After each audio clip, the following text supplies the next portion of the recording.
3, 2, 1, go. What's up, guys? This is Helium Lemon 15, and welcome to another episode of Endless Ocean Blue World. This is part 33, I believe, and we're gonna start exploring the final area of the game, which is crazy. Which is really crazy, and I can't spoil anything at all about the end of the game. But I'm wondering how long it's gonna keep me, is all I'm wondering. I'm wondering if it's gonna be like, if I'm gonna, instead of just, a normal, 15-minute play session, just be glued to this game for 45 minutes. Just because the plot won't let me go back. Because, the plot will really drive you home at the end of this game. I don't know. Anyway, how's everybody doing? It's November 25th, 2017, 2 days after Thanksgiving. We had a fun Thanksgiving. We had plenty of food. And I'm gonna have to... I'm sitting on the floor and my TV's 4 feet in the air, so... Not 4 feet in the air, 3 feet in the air. 2 feet in the... I don't know. The point is, it's in the air. Long Fisher. And my hand's in the air, I just don't care. There you go. I had to say that at some point. The crevice in this area is called the Long Fisher. Don't be tricked into thinking it's just some ordinary crack in the rock. Can you see down to what lies below? Look for the widest part of the fissure. Sure. Again, with my TV being 5 miles in the air. Obviously. Pegasus coin. Hello, little guy. Little cute yellow guy that you can barely see. So yeah, we haven't really explored much of the Zahab region area because we honestly just went to the depths and that was about it. But this is a really cool area. It's basically, it's like half of it. Oh, well, you don't know that yet, but this is all kind of just empty space because the reef drops off. So it's just really deep water and maybe a few whales. But I won't spoil that. It's almost too dark to see anything, but there appears to be a huge cave below. There might actually be something beneath this fissure, but no one could get through such a narrow opening. Even if you tried to blast your way in, this is solid bedrock. The treasure of Pacifica sleeps with the queen behind the bronze door in the abyss. You remember that verse? From the tablet you found in Valka Castle. If we're to believe it, the queen's tomb is hidden behind a bronze door, and if it really is directly underneath this fissure, there might be another way in. Keep looking around and see if there's anywhere you can get in. The sonar is indicating that the huge cavern extends to the east of here. So we go east? Yeah. Sounds good. Yeah, look at this huge area that I haven't, explored yet. I don't know. That really gets me going about games. Just games that you can explore. But I know every area of this game already because there's only 7 and I've been playing this game for 6 or 7 years by now. Southern orange-lined cardinalfish. These guys are really close to their mates. I mean really close. Isn't it great that 2 animals can be so in love? The males actually hold the eggs in their mouths to protect them. Might even see if you stay and watch them for a few days. How do you know that they're so close to their mates? Is there a way that you can measure animal love? I guess. I don't know.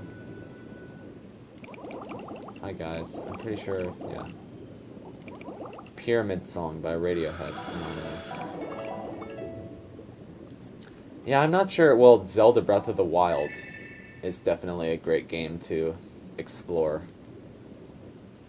Almost, too much exploring, although...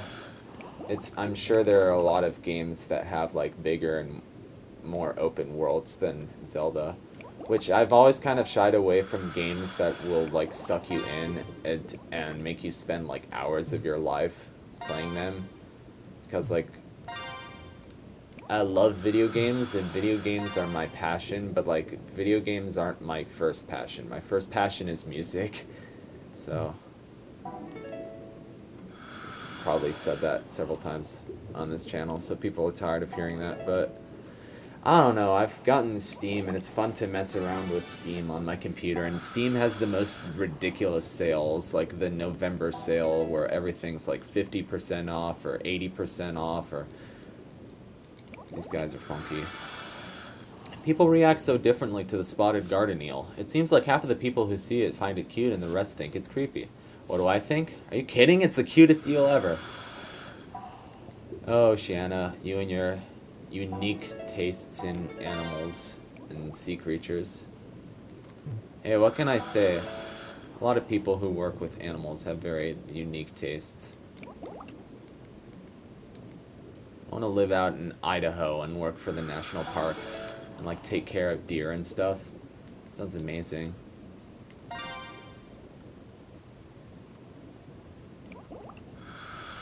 I don't know. I love whenever I can step outside of the city that I live in and just like take a break from like a really stress-packed life. Oh yeah, I've been messing around on Steam. I've been playing, well, I haven't been playing Undertale in a while, but I got up to the Undyne fight, and I'm doing, even as though it is my first time playing, and I think that it's impossible to do a completely pacifist run the first time you go through the game, I'm trying to do as much of a pacifist run as possible. And so far, like, I got through the Toriel fight without, like, completely pacifist. Like, yeah. Sorry for not explaining the game better to those who don't know Undertale, but too bad, because Undertale's been out for, like, a while now, and it's basically the most popular game on the internet, although not really, because I think that's still Minecraft. I love it, though. It's a lot of fun. It is a joyride. Can I swim upside down? No, I don't think they let you swim upside down in this game. What an interesting geological formation. It looks like a veranda or terrace, but the surrounding area is pure stone, and there's no sign of any bronze door. I think that's a bronze door, even though nothing about it looks even remotely metallic. Is there some metal down there? Can you look for evidence? Are you stupid? Picking up traces of metal? Then that must mean there is metal somewhere in that sheet of bedrock in front of you. It must be the bronze door. And the bedrock's not too thick here. We should be able to blast through it. Well... Gigi will bring the explosives. Wait here for a moment. Wonder what would have happened if you had died with somebody else besides... like if you had died with Gigi instead. Because they gave you the choice. Ahoy there! I dragged these underwater explosives down for you. The underwater explosives have been set on the bedrock. That will do. I'll detonate the explosives from the boat by remote control. What's that? You're worried about harming marine life near the blast site? The blast will be carefully controlled, so it's actually much safer than you'd think. However, it will disturb sediment in the area and greatly reduce your visibility. Why don't you return to the boat for now? I don't know. I could do some more aimless exploring. Just, yeah, you see how, like, half of this place is basically this. It's just a big drop-off. It's just blueness. There's really nothing out here, and it goes on for, like, a couple screens.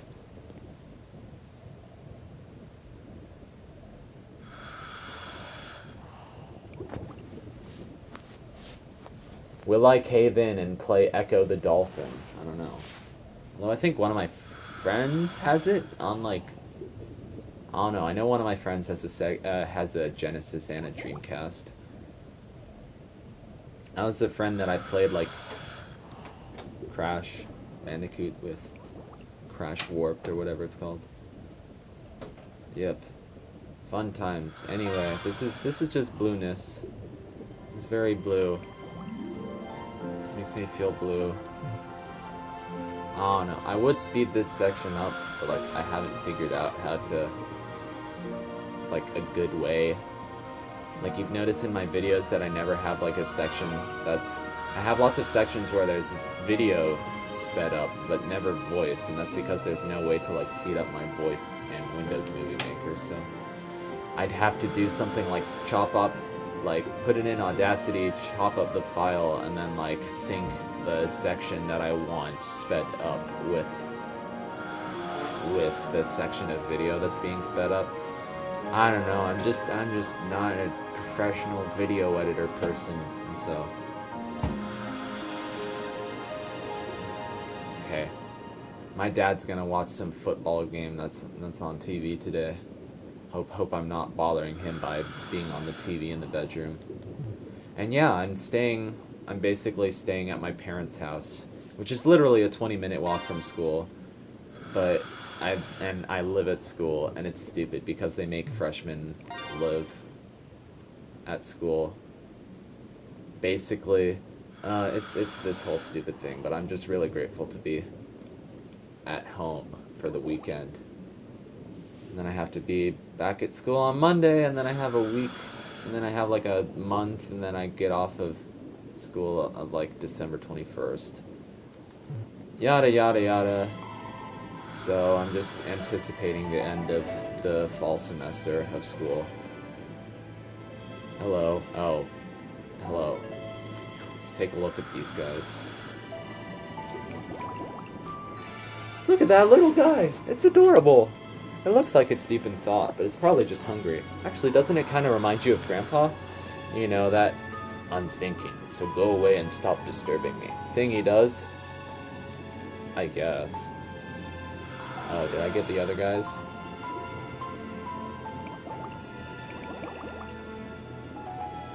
Tricolor pasta. Could go for some spaghetti right now. Oh, well, I would talk about the other Steam games that I'm playing, but I feel like that's boring, and I feel like that's, like, the only thing that I ever talk about. Like, oh, listen to these other video games I'm talking about. Besides, like, it feels like I'm bringing it up in a conversation, like, for no good reason. Like, it's only interesting for you to hear me talking about it if there are games that you guys have actually played, but I'm sure there are plenty of people in my audience. I'm sure there's at least one person in my audience who's played Undertale. In fact, I know there's one person in my audience because it's my friend Wheelmards, and he's the one who told me to play Undertale. In fact, I didn't have to buy Undertale. I'm playing it from his account on Steam, so... I think we're done messing around for now. I don't know. I just kind of want to wrap the video up. We've done absolutely nothing in this video, though. It's pretty great. Let's see if I can find another coin. Yeah, that's what I'm talking about. I knew there's one sitting on top of one of these. Mars. Mars. You know how you wake up on Saturday morning, there's like those great science shows that you can watch? So I was watching a show about like how like Goodyear blimps are like based on the shape of sharks and like fish or like whales. And they're apparently gonna base some like Mars rover, like some vehicle for getting around Mars. They're gonna base it on sea urchins, and I have no idea how that's gonna work, but like based on the way sea urchins get around. Ah, that's sunset. Brace yourselves, everyone. I'm gonna detonate the explosives now. Very underwhelming explosion. That's it? Where's the big kaboom? And the huge column of water. Ha! It was too deep in the ocean for that, and the charge was actually pretty small. Sorry to disappoint you, Oceana. Man. Okay, we still need to wait a little while for the sediment to settle down, and it's pretty late now. Let's resume our exploration tomorrow. Let's go ahead and record our progress. Thank you guys for tuning in for this episode of Endless Ocean Blue World. I hope you guys are enjoying watching this game. Oh. Cliffhanger.